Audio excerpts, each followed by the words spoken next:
여러분은 군대에 가기 전 큰 돈을 들여 해외여행을 갈까 말까 고민하고 있지 않습니까? 저는 여러분에게 확실히 말할 수 있습니다. 먼저 해외여행부터 다녀오십시오. 돈이 없다고요? 은행에 대출 받아서라도 다녀오십시오. 돈을 버는 것도 능력이지만 지금 여러분에게 필요한 돈을 만드는 것은 더 큰 능력입니다. 1년, 2년 돈을 모아서 군대에 전역한 다음 가겠다고요? 돈보다 중요한 것은 시간입니다.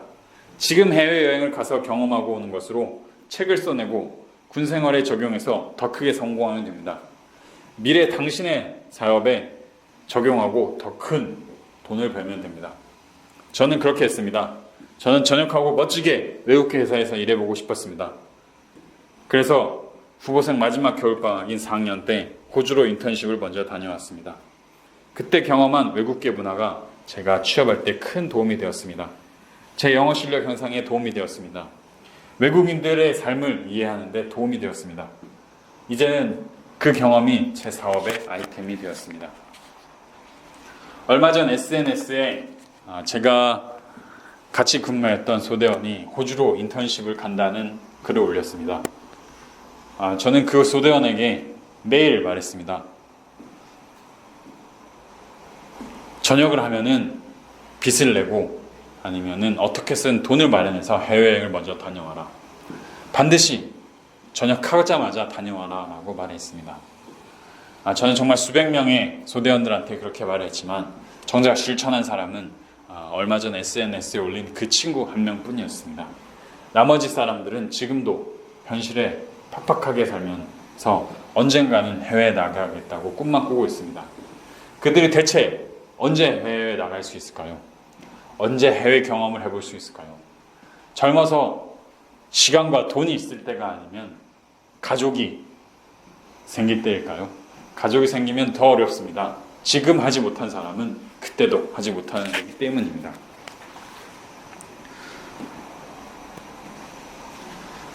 이전에 저도 막연히 해외에 나가고 싶다는 소망만 품고 있었습니다. 선배 중에 인관전 해외로 인턴십을 다녀온 사람이 없었기 때문에 저는 어떤 조언도 구할 수 없었습니다. 제가 처음이었습니다. 하루는 시험이 끝나고 길을 걷는데 겨울방학 해외 인턴을 모집한다는 포스터를 보게 되었습니다. 혹시나 하는 마음에 담당자와 상담을 해보았습니다. 몇 년간 인턴십 회사를 운영하던 그들은 지금까지 학군나 후보생이 인턴십으로 지원한 사례가 없다고 당황해했습니다. 전 재빨리 훈육관님에게 전화를 걸어 문의했습니다.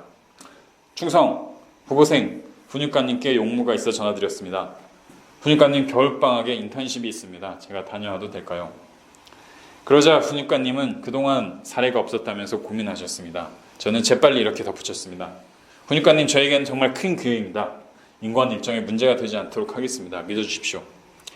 그렇게 학군 단장님까지 허락을 해주셨고 저는 인턴십을 위한 면접을 보게 되었습니다.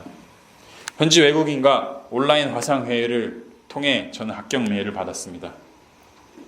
그렇게 저는 인관도 하기 전에 해외로 인턴십부터 다녀왔습니다. 그렇게 시작한 호주 생활은 제 인생에 큰 도움이 되었습니다. 그렇게 노력을 했을 때 제게 돈이 있었냐고요? 저는 무조건 가고 싶었다는 마음밖에 없었습니다. 학교에서 비행기 값을 제외한 나머지 금액을 지원해주는 프로그램에 합격하게 되었습니다. 생활비가 없었는데 마침 장학금이 나와 부족한 금액을 마련할 수 있었습니다. 사람은 움직이게 되면 어떻게든 방법이 보이게 되는 것입니다. 돈을 구하는 천재적인 능력이 내면에서 나오게 되기 때문입니다. 호주는 정말 제 인생의 최고의 경험이었습니다. 저는 호주 시드니 내에 있는 가장 큰 HSBC 빌딩의 한 와인 회사에서 인턴십을 했습니다. 출근한 지 일주일 동안 사장님은 제게 아무것도 시키지 않았습니다. 그러더니 마지막 날 사장님은 제게 다가와 이렇게 말했습니다. 스티븐, 문 입구에 있는 전구 좀 갈아줄래요? 제 이름은 스티븐이었습니다. 저는 속으로 이렇게 생각했습니다.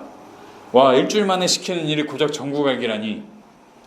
그리고 저는 빌딩 경비실로 전화해 전구를 갈아달라고 말했습니다. 저를 멀리서 지켜보고 있던 중국인 젊은 사장님은 저에게 전화를 뺐더니 이렇게 말했습니다. 명심하세요. 스티븐도 곧 사장님이 될 것입니다. 그러려면 남의 손을 빌리는 것은 최대한 자제하고 처음부터 끝까지 회사 운영을 할 수 있어야 합니다. 제가 스티븐한테 왜 정구를 가게 시켰는지 알게 이해하셨나요? 저는 그때 한 조직의 리더가 되기 위해 필요한 자질과 의식에 대해 다시 한번 생각하게 됐습니다. 그리고 이러한 경험은 군생활에서 소대장으로 근무하는 데 큰 도움이 되었습니다. 그 외에도 저는 여러 나라 친구들과 1박 2일로 하이킹을 하며 모닥불 앞에서 이야기를 나눈 일, 해변에서 비치발리볼을 하며 여러 나라 음식을 나눠 먹은 일, 그 나이가 아니면 할 수 없는 일들을 경험했습니다. 여러분도 해외여행부터 먼저 다녀오십시오. 대출을 받아서라도 해외든 국내든 가고 싶은 곳을 다녀오십시오. 여러분이 지금 즐겨 먹고 있는 스무드킹 또는 공차, 이 모든 아이템들이 젊은 시절에 해외 또는 유학을 갔다 온 사람들의 머릿속에서 나온 것이란 것을 알고 있습니까? 그들은 젊었을 때 해외 유학이나 어학연수를 갔습니다. 그리고 해외에서 자기가 좋아하는 아이템을 발견했습니다. 거기서 멈추지 않았습니다. 그들은 그것을 돈으로 바꾸는 방법을 생각해냈습니다. 공차 사장님한테 전화를 해서 말했습니다. 이 음료수가 정말 맛있는데 한국에 갖고 오고 싶습니다. 저를 도와주시겠어요? 정말 수많은 경쟁자가 있었지만 공차 사장님은 그녀의 진실성에 반해 그녀에게 사업권을 내주었습니다.